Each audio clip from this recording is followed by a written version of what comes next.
What it do, people? Now this is a little bit of a late update for Hiccup. Hiccup is adopted. I'm proud to say she's fully adopted. She got adopted, I believe, 2 days ago. Yes, today's Sunday, or Monday. So, yes, Thursday. She got adopted Thursday. Which, I believe she got adopted right after I left. Yes, right after I left here, she was adopted. I'm proud to say she's in her new loving home. And I'm proud to say I knew her. She's one loving cat. What's that look for, Tango?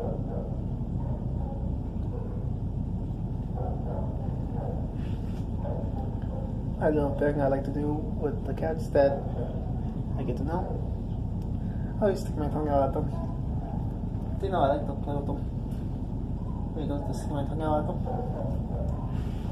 What, Shasha?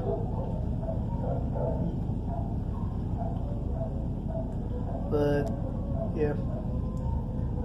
I'm happy to say that Hiccup is doing the lazy cat thing in her new home.